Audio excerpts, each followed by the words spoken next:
Okay, welcome to week number 8 of Introduction to Corrections. And as I've said before, the quarter is going very, very rapidly.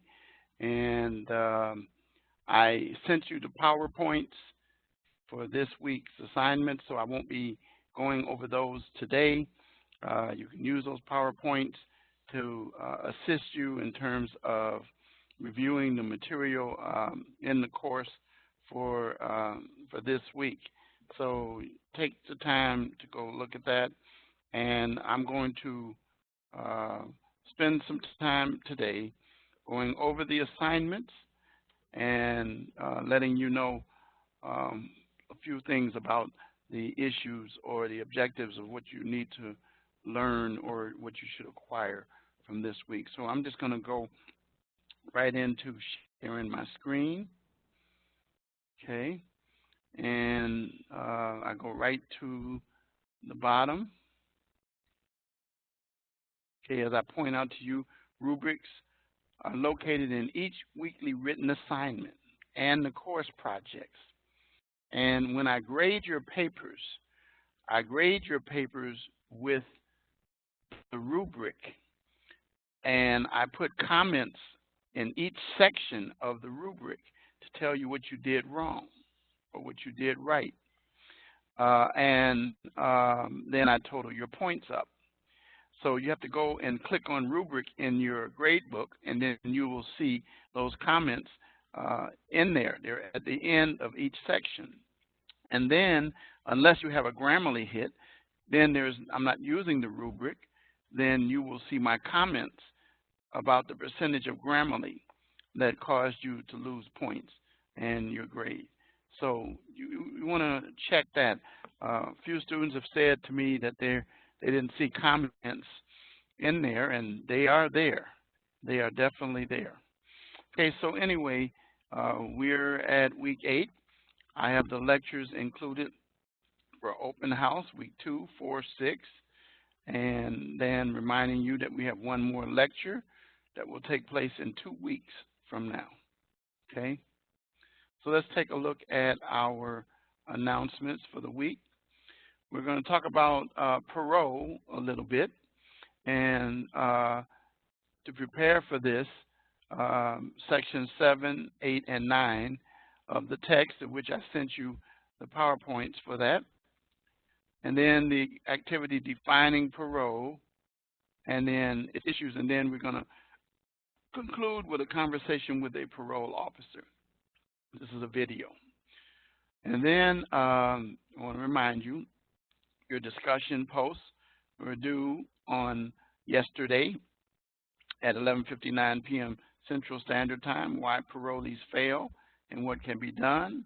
And many of you have done pretty well with this. And then there is the quiz. And again, I encourage students to take the quiz at the end of the week. Of course, that quiz and the written assignment is due this Sunday. So you want to make sure that you take the time to do the quiz after you've gone through all the material. And then my motto, adversity to springboard to success, you know what that is all about from the open house. So let's take a look real quick at the course calendar for this. And let's go down to the course calendar.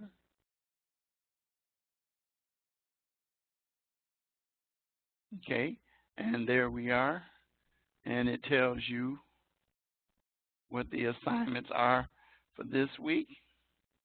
Tells you your initial post. The lecture is taking place now. The reply post. And then your written assignment that is due, as I was just telling you, on the 27th. And then your quiz. And I'm going to go over that in a few minutes. And then you go next week, the same thing. And then our final lecture takes place June the 6th. June the 6th. Note the fact that the quarter ends 9 days after that for the 15th. Okay, no assignments will be accepted after the 15th. So that's the calendar. Again, it tells you all the details of what you need to know. So now let's go And let's take a look at the actual module.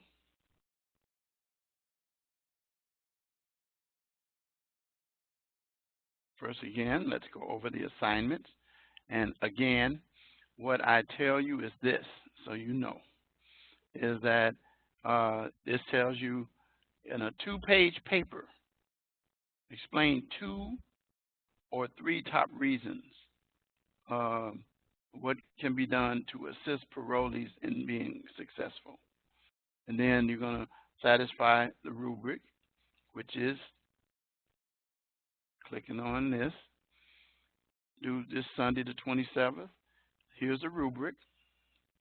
You can view the rubric, and the rubric tells you that you'll get 15 points when you research why parolees fail when placed in the community in the 2-page paper and explain 2 or 3 of the top reasons. And you want to provide that in your written assignment. All right? And then you're going to also make sure that it meets the 2-page minimum requirement, because you can lose points for that as well if you don't put 2 or 3 of the top reasons. Then you don't have citations and references. Now, at the end of each of these, when I grade you, under each section, I'll put in details about what you did right and what you did wrong. So you want to make sure that you look at those, all right? That's where you'll find that information, unless there's a Grammarly hit. Now, again, I stated that when parolees fail in a 2-page paper, explain the 2 top reasons why they fail and what can be done to assist them in becoming more successful. That's a restatement of really what's in the rubric itself. There is no conflict there at all. Okay?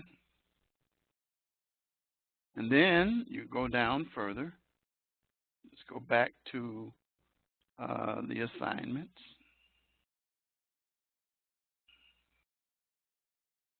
You have your discussion posts, and you know the situation with those. And then your quiz. That's a time quiz. Okay? 10 questions, 10 minutes. The clock's going to start running as soon as you start it. You can't stop it. You can't pause it. You can't restart it. Once you start it, it's going to keep going. Okay? So you should study all your material beforehand so that you are ready when you take that quiz. But it is very important for your grades, particularly on your written assignments, that you follow the rubric. I've said this many times. The rubric and the module match up. And then when I see what you did wrong, when I read your papers, I put the comments at the bottom. And you can find them and you can see them. Okay? All right. So now let's get into a little discussion about parole itself.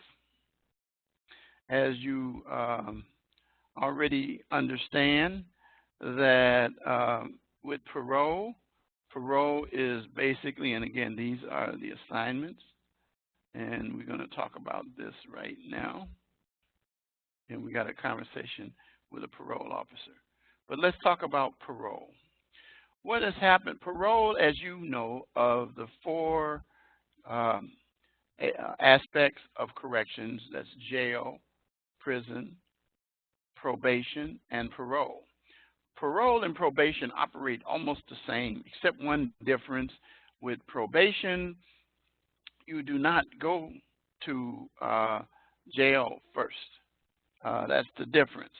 With parole, you serve most of your time incarcerated in prison, and then you are early released into the community to serve the remainder of your time. And when you go back into the community, you are assigned a parole officer. That parole officer has the responsibilities to determine whether or not you satisfy the conditions that the parole board establishes for your parole. If you satisfy those conditions, you will stay out of trouble. And the parole officer will help parolees with housing, counseling, employment, job training, social networking, and making sure that you're connected with a family or peer. And there are conditions that go with that to help you in terms of receiving education and life skills so that you are redirected after you serve your time in prison so that you don't return back to prison. In other words, giving you an opportunity to transition back into society. And the parole officer, you have to report regularly to the parole officer. And again, that parole officer maintains control over you as a parolee until that time is expired. And as I said, if you violate some of these, you can be brought up for a hearing and receive what we call a VOP, violation of parole. You hear that term also used in probation, violation of probation. That could send you back to prison in the case of parole. Now, says parole is either discretionary, which means that you have to serve, there's no definite period of time, or it's mandatory after you served a certain period. So the parole board determines when parole is granted, and the board also determines authority whether they revoke parole and send you back to the prison. And as you should already know, that it is a privilege, not a right. You don't have a right to parole. Parolees have due process rights. They have the right to hearings if there is a revocation brought, but you should be aware that the standard of proof is preponderance of the evidence and not beyond a reasonable doubt. So it's kind of akin to a civil case to determine whether or not you violated the rules or whatever you did. And if it's adequate enough to send you back to prison, they will. Okay. And you have a right to confront witnesses, provide an attorney or representative, and you're entitled to written evidence of the charges themselves. Okay. And I've told you already that the parole officer monitors compliance with the rules and regulations and conditions of parole that are put upon you. Now, there are a number of reasons why parolees fail, but some of the things that really create problems for parolees is when you have a parolee who's needing drug treatment and they don't satisfy the drug treatment requirements, or excuse me, or they find themselves in situations where they violate by committing crime to support the drug habits. So many times, oftentimes parolees they generally don't believe that they have loopholes around the situation, and sometimes parolees, and they're not really sent back generally for this, if they miss an appointment or something, if it shows that there's a consistent pattern, if it's shown that they lied about where they live or where they work or where they go to school, then those are serious offenses that could result in revocation of parole.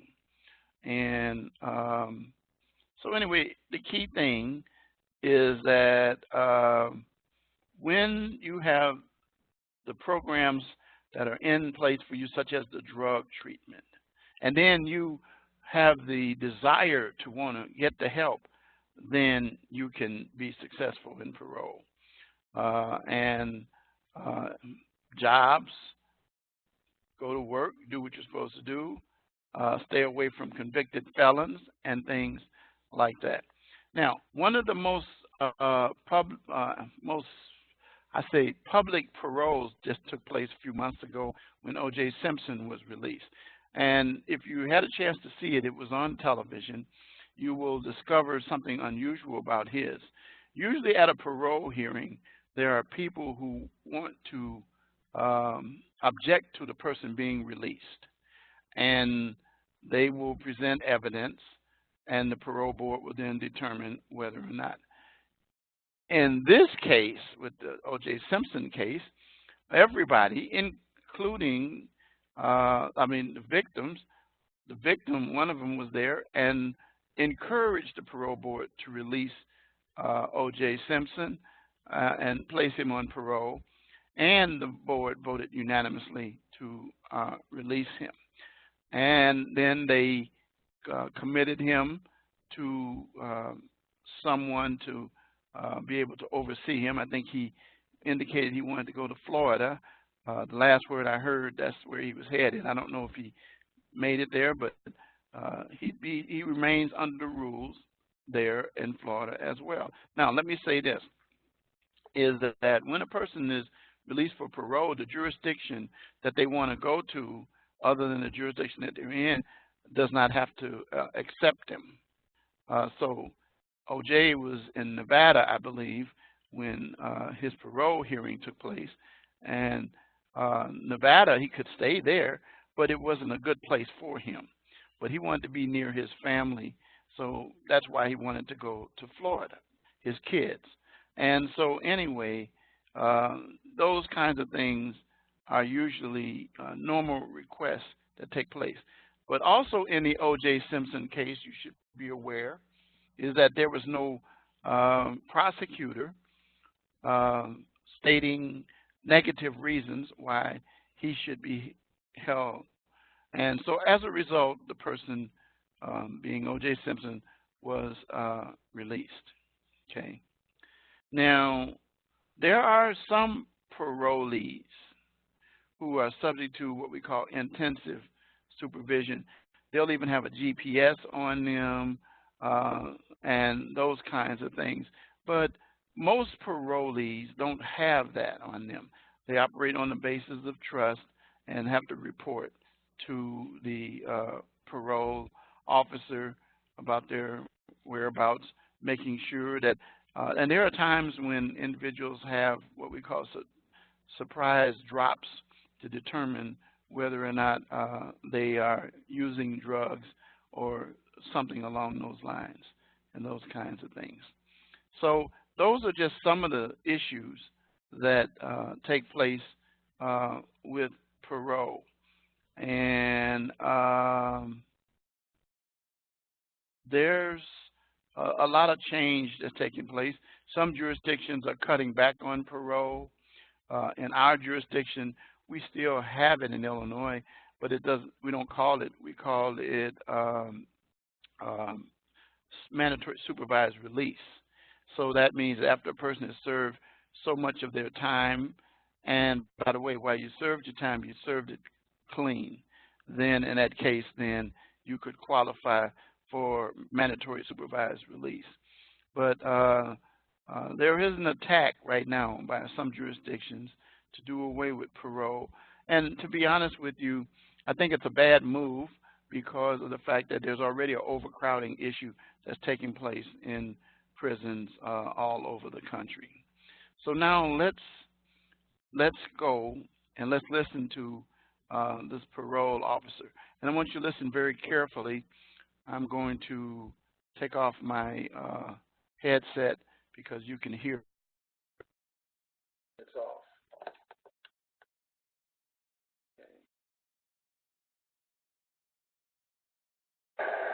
My name is Michael. That's a reporter to start from the corrections in 1995. I started as a probation officer, working with adult misdemeanors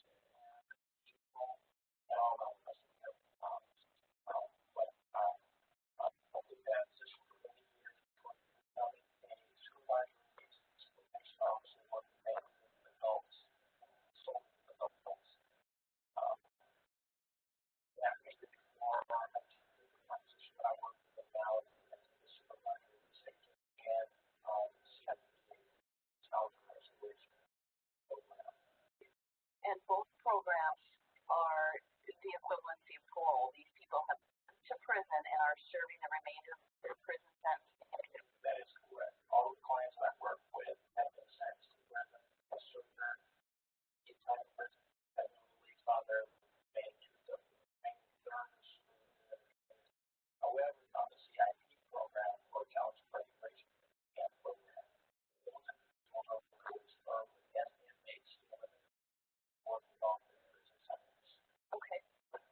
that with the population you work with? Yes. These individuals have gone to prison with not much care to their lives. They don't have 401k plans. They don't have retirement plans. They haven't had some of them never even worked a job for any length of time whatsoever. And so when they're released over to these hospitals, they overcome. In that institution, there are programs developed for those things that are human skills, job training programs within the institution. So some of that is handled within the institution. The biggest problem is housing. They fund a lot of bridge funds for their institution, and so bridges being family, they fund up their family members, they fund up their friends, and so when they're released, they have nothing, no one. And a lot of times they'll come up here from another state to commit a crime, and so really they're stuck. They have nowhere to go back to do. So housing is a big issue, family is a big issue, but that's for everybody. Okay, and so you work with them on those issues. You help with those issues also? I do. I do. Not necessarily directly with the clients in regards to their individual housing, but we are always in search of a better housing in the areas that we supervise. That is one of our mission statements. That's one of our goals as agents is to find suitable housing for clients that we can use on a regular basis. Those individuals who don't otherwise have housing. There are a lot of programs out there, especially in the metro areas, that are willing to help. Okay. Touched on violations earlier, but we've talked about the violation process, and it's a little bit different than going to court. Can you talk about the hearing process and maybe your role as an agent during that process? An agent plays a dual role for that process. Although an agent's in the home working with the client to assist them in their facilitation of a better life, when it comes to a violation in a hearing, an agent becomes a prosecutor. And in that the hearing is set up, typically it goes. So let's start from the beginning. If an agent comes into a situation and the client is found to be in a violation situation, an ISR agent does carry handcuffs, and at that point, makes a determination as to whether or not they're going to place that person in custody themselves or call for backup from local law enforcement, which is always advised. In most situations, ISR I tend to work the situation myself because that's not been too much of a problem for me so far. But anyway, when the violation occurs, the client is placed in custody. A warrant is issued for their arrest through the officer of the day. That is placed in the I typically transport the client to the local jail. At that point, we establish a report based on that violation and any other violation that may be out there. That report is submitted to the Department of Corrections Hearings and Release Unit and the State Public Defender's Office. A hearing is scheduled, and those three parties come together: the client, the hearings and release officer, and the public defender. The agent is also there and acts as the prosecutor or the prosecutor. They present the evidence to show that the client has violated their condition of release. The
in other states? It would be like, I think a role would be set up more in a factor of having multiple individuals at a table evaluating a person's adjustment to the institution. I think it's more like a judge. In this particular case, I would equate it more to the judge's role. They weigh both sides of the evidence. The defense attorney lays out their side of the story. Client lays out his information. And then the probation officer, parole officer, ISR agent lays out their violation. The hearing officer slash crime distributing judge takes all that information in, determines whether or not that person is in violation or not. Okay. The sanction is a resolution comes after that from that hearing officer slash judge. Okay. It's an administrative position. Okay. It's called an administrative hearing. Okay. Do you have advice for students today who are interested in this field? This is, as everybody knows, the community, the state is suffering significant losses in revenue, and jobs are hard to find in the field. My best advice for people who are coming in the field is volunteer, get into the agencies, do present investigations, do case management, work, get to know people in the field. Once you're in the field, have a good idea what it is that you want to do in the field, and be an innovator. I think 20 years from now, it might not look the same way it did 20 years ago. So I suspect what we're going to be looking at is technology, how they can bring that to the forefront, how those individuals who come into the field can be an asset to that agency, not necessarily somebody who wants to sit behind the desk all day or who wants to just collect a paycheck to do a job so that they can and collect a paycheck to do the job that they want to do elsewhere. So those who really love the job will really bring something to that agency that's really going to make a difference in how we see corrections in the future. Okay. Thank you. Okay, so then as you can determine and see from that video, and I hope you were able to listen. I tried to adjust the sound so it's better. If not, you can go ahead and listen in your module. But there were some key things that you need to pay attention to. One of the things that he pointed out is that for educational purposes, if you will note our transferable skill requirements, he kind of alluded to them without using transferable skills, but he was talking about the skills of communication, the ability to be able to written and oral communication, to have an education. You have to have a bachelor's. You cannot do this with an associate. So that is very important. And also something else that's important. We have courses in this program, and I'm teaching one like contemporary issues in criminal justice, critical skills in criminal justice. We have, particularly in the contemporary issues, we have sections where we deal with employment opportunities, and we encourage you to do a field report, kind of like what you're doing in this course. You're doing a field report pertaining to the area that you decide, whether it's probation, parole, jails, or prison. And you're utilizing those transferable skills in completing the assignments. And one of the things that he said is that because the market is tight, you got to create a niche for yourself. I've said this over and over. Make yourself known. And yes, volunteer. I can tell you that while you're going through and doing your assignments, you're making yourself known by how you conduct yourself with the interviews. And that's why even if you have to, you can do telephone interviews, but it is always max to try to find some time to get to meet the person and know the person, and then find out what can you do to volunteer. What can you do to put a few hours in? to work in the organization to help those individuals. And they're always looking for people to help. Now, when you're in school like this, it helps you. It's like an internship or an externship. The point of the matter is that you're being introduced to how the field works in reality. And so you also notice one thing. Parole officer is not a desk job. You're in the field. You're meeting the parolee in various situations, circumstances. But if you notice also the indication of using intermediate sanctions as opposed to sending the individual back to prison. The key thing, and they mentioned particularly something that I'm fond of, is that if the person has a drug issue,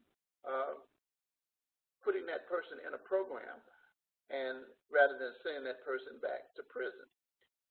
And if there's an accountability issue, he mentioned GPS or monitoring so that the whereabouts of that individual. So there are many things.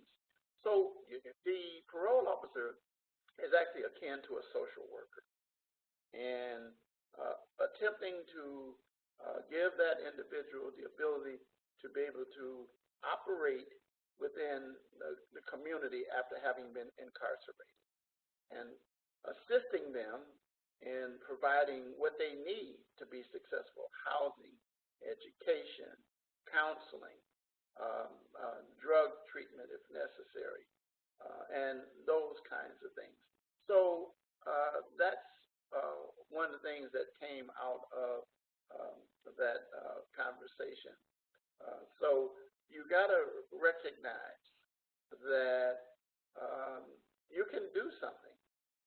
And like I said again, I cannot overstate the opportunities that are given to you when you have these assignments that you have to do, as in this course, that project, to keep in mind and focus on the goal of what you intend to accomplish. And even if you're not interested in one of those four, at least understand how the agencies operate, maybe with something you want to do, and how they apply. And the key thing is this: making yourself known in a positive light. As an overachievers succeed very well. Underachievers, they get lost in the crowd. And what you want to be able to do is have someone to remember you. I remember what happened with me when I was an adjunct professor at the college. I met for about 10 minutes the dean of the School of Justice Studies, and I was introduced to him by the state program coordinator of Illinois, and we just talked for a few minutes.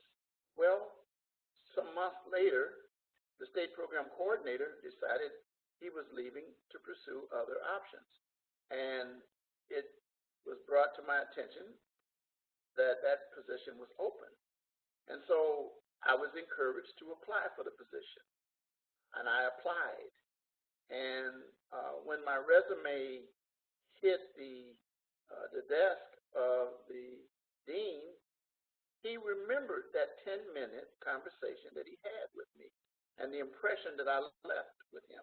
And I was put to the front of the list for interviewees, and I was interviewed.